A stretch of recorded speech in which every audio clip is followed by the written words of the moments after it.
नमस्कार, मैं अनीता चौधरी और आप सभी का स्वागत है। जिसका डर था वही हुआ। मैं बार बार बोल रही थी कि ये किसान नहीं है और ये जो परमिशन दिया गया है दिल्ली पुलिस की तरफ से और सरकार की तरफ से, केंद्र सरकार की तरफ से उनको ट्रैक्टर रैली करने के लिए, ये कहीं ना कहीं घातक साबित होगा। क्योंकि धरना पे बैठे हुए ये लोग जो अपने आप को आंदोलनकारी किसान कह रहे थे, दरअसल ये उपद्रवी लोग थे, ये मतलबी लोग थे। इनकी मंशा कानून का विरोध नहीं था, बल्कि देश का विरोध था, सरकार का विरोध था। वो मोदी सरकार को, वो प्रधानमंत्री मोदी को नीचे दिखाना चाहते थे और वर्ल्ड फोरम पे, विश्व पटल पे एक बार फिर शाहीन बाग की तरह और जो करावल नगर में इस दिल्ली में जो दंगा हुआ था उसके तर्ज पर विश्व पटल पे एक बार फिर उभर के आना चाहते थे। ये वामपंथियों का एक गुट है जो देश को बर्बाद करना चाह रहा है, जिसके साथ आम आदमी पार्टी भी मिली हुई है। अगर हम पिछली बार के पंजाब इलेक्शन को देखें तो आप आम आदमी पार्टी के जो भी स्टेटमेंट्स हैं, वो जो उनकी पॉलिटिकल स्ट्रैटेजी थी, जो कैंपेनिंग स्ट्रैटेजी थी, प्रो खालिस्तान था, खुल के वो सामने आए थे।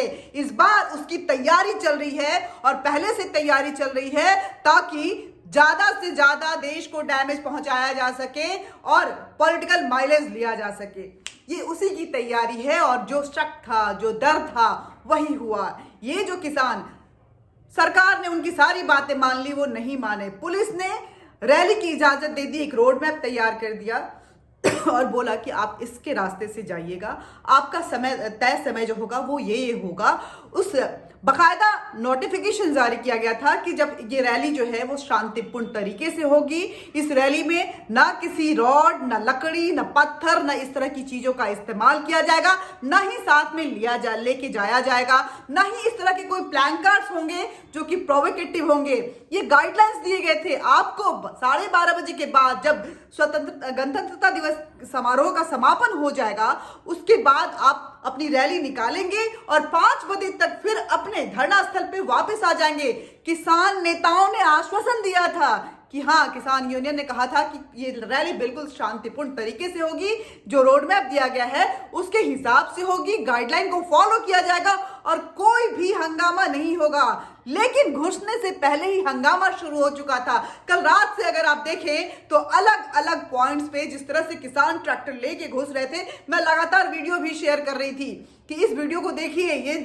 ये जो जिस तरह के हरकतें हैं, ये कहीं ना कहीं अनहोनी की आशंका को पैदा कर रहा है और ऐसे में बचने की जरूरत है। ऐसे में सरकार को समझने की जरूरत है, सचेत होने की जरूरत है, पुलिस प्रशासन को सचेत होने की जरूरत है और एक्शन के लिए तैयार रहने की जरूरत है। आप बताइए, ये बोले कि हम जय जवान जय किसान पे बिलीव करते हैं, ये हमारा नारा है और हम वो जवान भी हमारे घरों से गए हैं, लेकिन पुलिस के जवानों को किस तरह से डंडे मार रहे हैं। ये पुलिस के जवान जब इन उपद्रवी तत्वों को रोकने की कोशिश कर रहे हैं तो उनको ललकार रहे हैं। कितने ही दिल्ली पुलिस के जवान घायल हो चुके हैं, उनको रॉड से, लोहे की रॉड से मारा जा रहा है, पत्थरबाजी की जा रही है।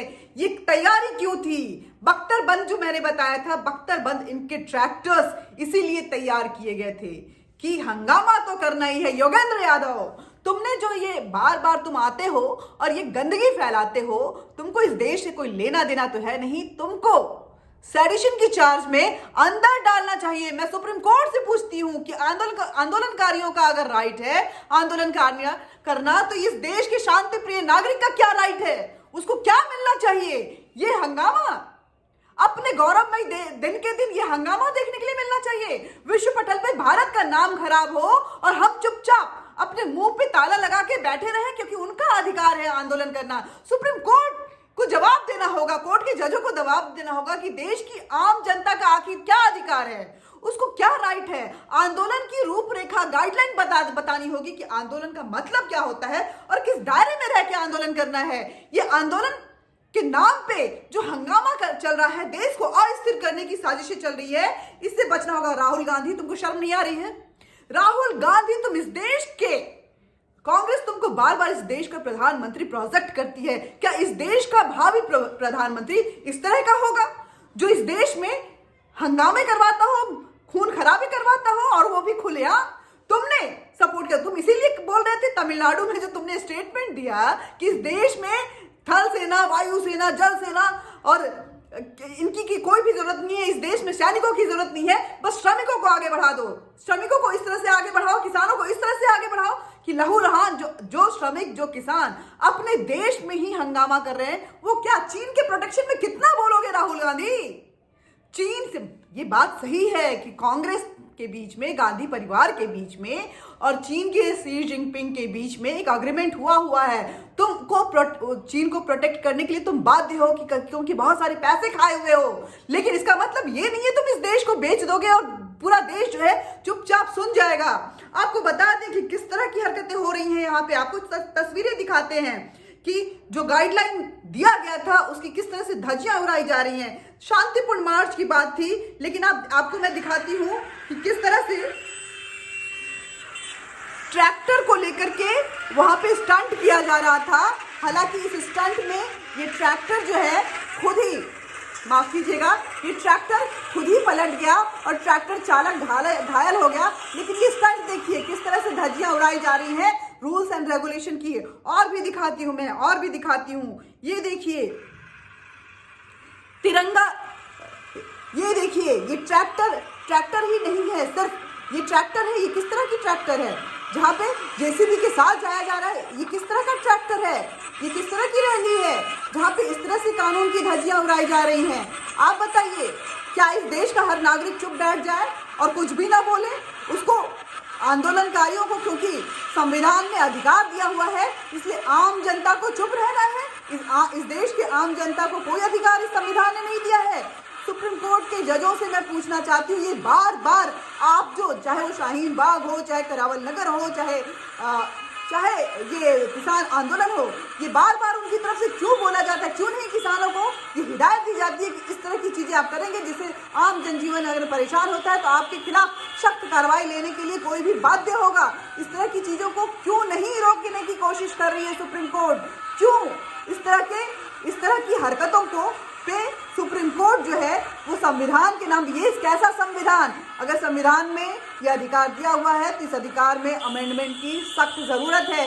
मैं अपने देश के साथ इस तरह की हरकतें होते नहीं देख सकती।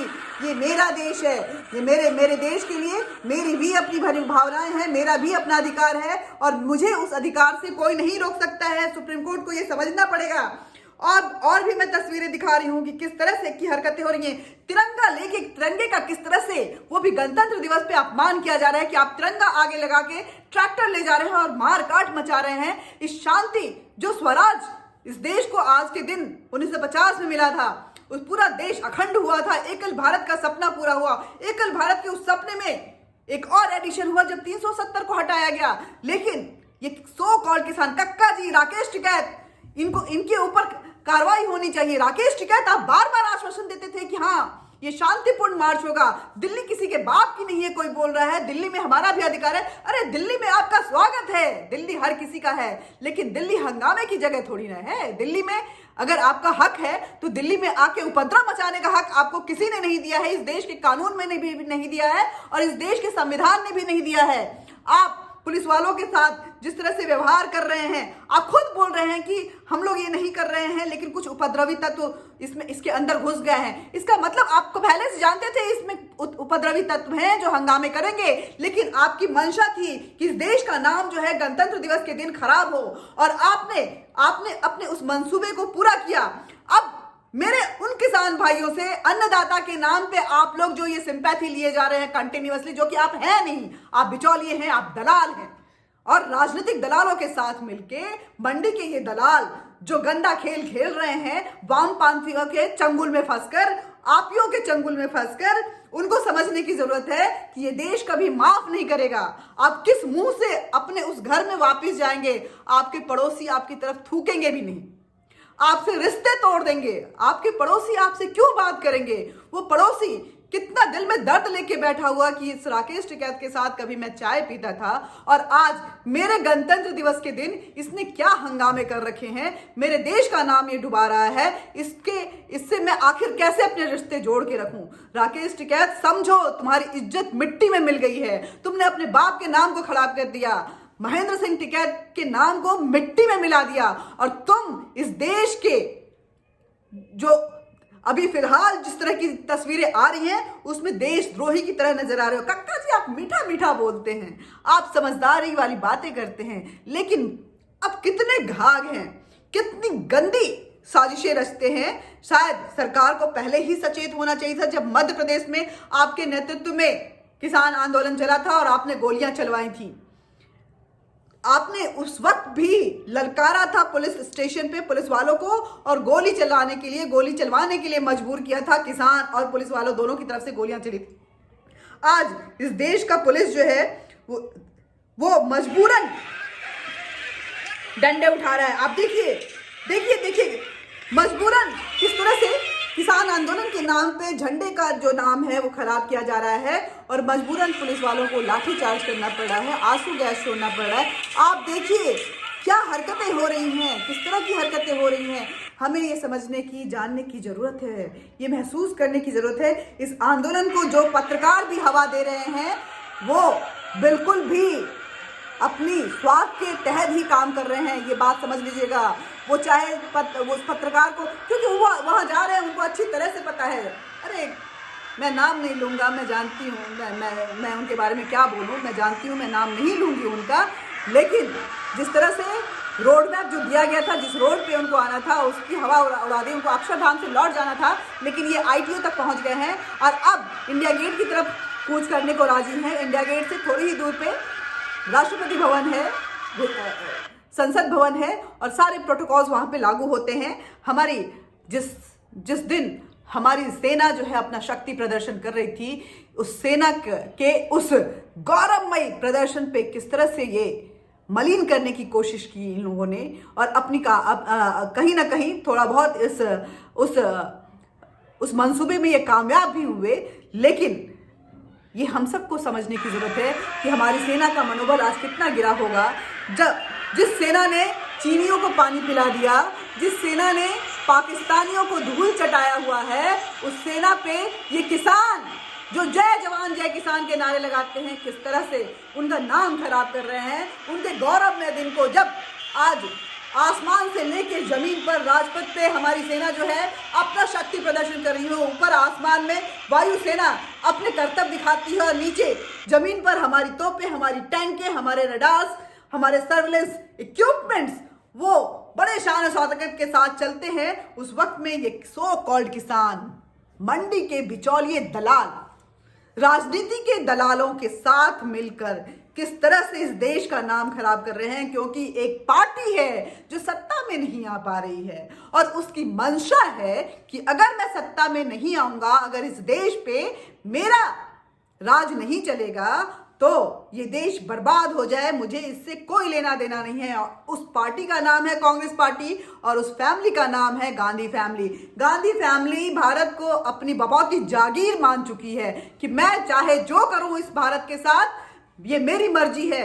नेहरू से लेकर के, इंदिरा गांधी से लेकर के आपने देखा होगा कि काहे बेगाहे, चाहे वो जवाहरलाल नेहरू ने इस देश का बंटवारा जब तक नहीं हुआ तब तक उनको चैन नहीं आया। इंदिरा गांधी अपने जबरदस्ती के लिए जब तक इमरजेंसी लागू करके इस देश के संविधान को तार जब तक वो नहीं की तब तक उनको चैन नहीं आया। वैसे ही राजीव गांधी के काल में चाहे भोपाल कांड हो, चाहे इस तरह के कई इंसिडेंट आए जब राजीव गांधी जो है वो उनकी जो गलत नियति है, बदनीयती है, वो खुलकर सामने आई थी। और मनमोहन सिंह भले प्रधानमंत्री थे लेकिन वो सोनिया गांधी का काल माना जाएगा, क्योंकि फैसले लेने का अधिकार सिर्फ सोनिया गांधी के पास था। सोनिया गांधी ने इस देश की अर्थव्यवस्था को धूल चटा दिया, करप्शन का गढ़ बन चुका था ये भारतवर्ष जो है। और जब राहुल का काल आया तो राहुल ने बोला कि मैं तो इस काबिल हूं नहीं कि इस देश की सत्ता पे आ सकूं, इस देश की जनता बेवकूफ नहीं बन रही है, ऐसे में इस देश का बर्बाद होना ही लाजमी है। और यही चाल है राहुल गांधी और प्रियंका गांधी की।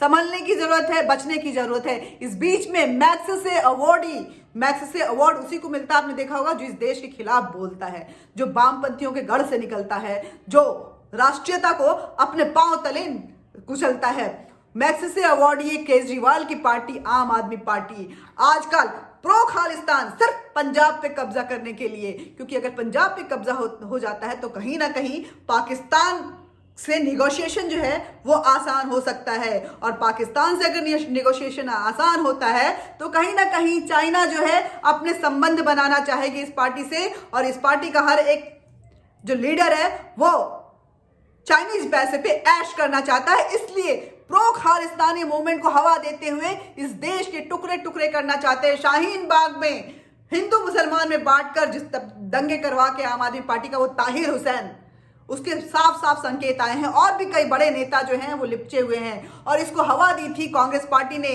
कांग्रेस पार्टी और आम आदमी पार्टी एक ही थैली के चट्टे बट्टे हैं, इनको समझने की जरूरत है, इनसे बचने की जरूरत है। देशवासियों, ये देश तुम्हारा है, जो अन्नदाता हमारे वहां घरों में बैठे हुए हैं, गांवों में बैठे हुए हैं, आज उनके एकजुट होने की जरूरत है। वो एकजुट होकर सड़कों पे उतरे और इन नेताओं का बहिष्कार करें कि मेरे देश के गौरव में दिन को तुमने इतना कालिक पोत दिया, उसके ऊपर पूरे विश्व में हमारे देश का नाम खराब करने की तुमने कोशिश की। जाओ, तुम्हारा इस गांव में कोई एंट्री नहीं है, तुम्हारा बहिष्कार किया जाता है। उनका हुक्का पानी बंद करना चाहिए, क्योंकि ये नेता जो हैं ये पर्सनल इंटरेस्ट में इस कदर लिप्त हो गए हैं कि इनको कुछ नहीं सूझ रहा है। आप समझिए, आप समझने की कोशिश कीजिए। सारी छूटें दी गई लेकिन ये नहीं माने, क्योंकि इनका मकसद था हंगामा।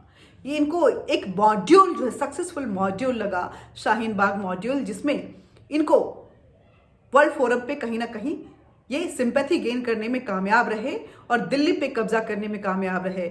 वही मॉड्यूल को वो हर जगह अप्लाई करना चाहते हैं। इस मॉड्यूल को धाराशायी करना है, इनको कभी भी समर्थन नहीं देना है। और जो लोग इसको समर्थन दे रहे हैं उनको समझ लेना चाहिए कि देश हित की बातें नहीं कर रहे हैं, चाहे वो कितने भी बड़े लोग क्यों ना हो।